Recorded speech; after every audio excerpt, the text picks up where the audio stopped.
Bem, pessoal, sejam bem-vindos a mais um vídeo do Física em Dose Dupla. Tô aqui, Gentil, Juliano.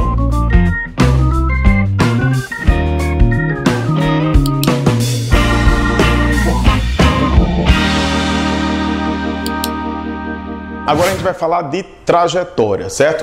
Tenho aqui meu amigo Gentil como um voluntário para dizer o seguinte: trajetória, ela vai depender, assim como a ideia de repouso e movimento depende do chamado referencial adotado, certo? Então, vamos ver a seguinte situação: eu vou andar aqui em linha reta, com velocidade constante, mas ao mesmo tempo eu vou pegar esse pincel e, andando, vou jogá-lo verticalmente para cima e pegar embaixo. Eu vou ficar observando a trajetória desse pincel, assim como meu amigo Gentil. Eu vou dizer qual foi a minha percepção quanto à trajetória do pincel e o Gentil vai dizer qual foi a dele. Beleza. Ok? Vamos lá, vamos testar. Eu vou andando aqui, ó, em linha reta, com velocidade constante, jogo o objeto para cima, não deu certo. Eu estou andando aqui, ó, em linha reta, com velocidade constante, jogo o objeto para cima e pego embaixo.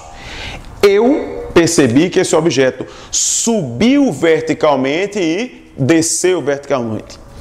Para mim, a trajetória dele foi uma linha reta vertical, certo?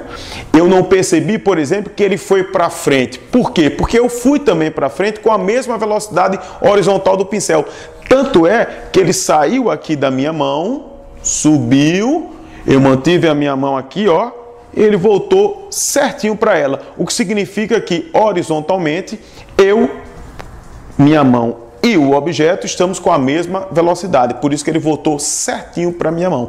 Eu não percebo, portanto, que ele está indo para frente. Eu só percebo que ele sobe verticalmente e desce. Agora você, Gentil, o que é que você percebeu sobre a trajetória desse objeto? Mas para mim ele começa ali embaixo, subiu e desceu, só que ele desceu aqui, então ele fez uma trajetória parabólica, a gente chama parabólica, né? Tipo um arco de parábola. Ou seja, trajetórias diferentes. Para mim foi uma trajetória vertical, de subida e descida. Para o Gentil foi uma trajetória tipo arco de parábola, com a subida e a descida. Por quê? Porque eu e Gentil somos referenciais diferentes.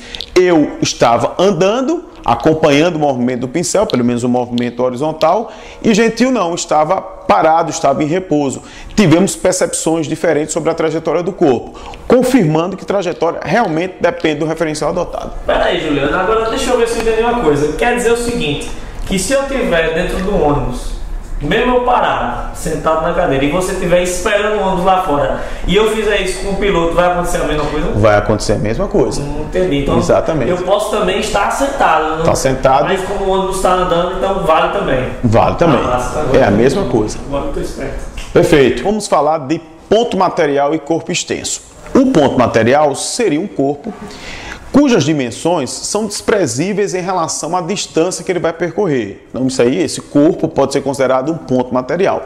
Já o corpo extenso seria aquele corpo cujas dimensões não são desprezíveis, muito pelo contrário, são comparáveis à distância que aquele corpo vai percorrer. Ok? Definição bem simples.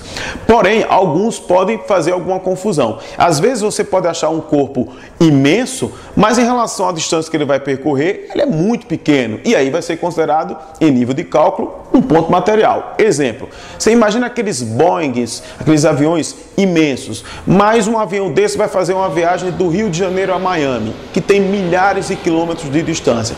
Ora, um avião desse que é imenso, mas em relação à distância que ele vai percorrer, ele passa a ser um corpo ínfimo.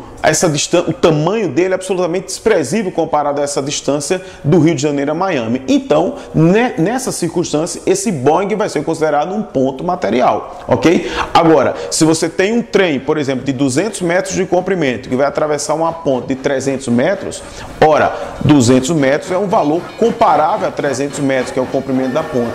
Então, esse trem tem que ser considerado um corpo extenso. E na hora, por exemplo, de você fazer o cálculo do tempo de travessia do trem em relação a essa ponte, é preciso levar em consideração o tamanho do trem. Jamais você pode considerar esse trem como um ponto material, certo? Você tem que considerar como um corpo extenso, para que quando ele termina a travessia da ponte, você tenha como marcar de forma correta esse tempo de travessia.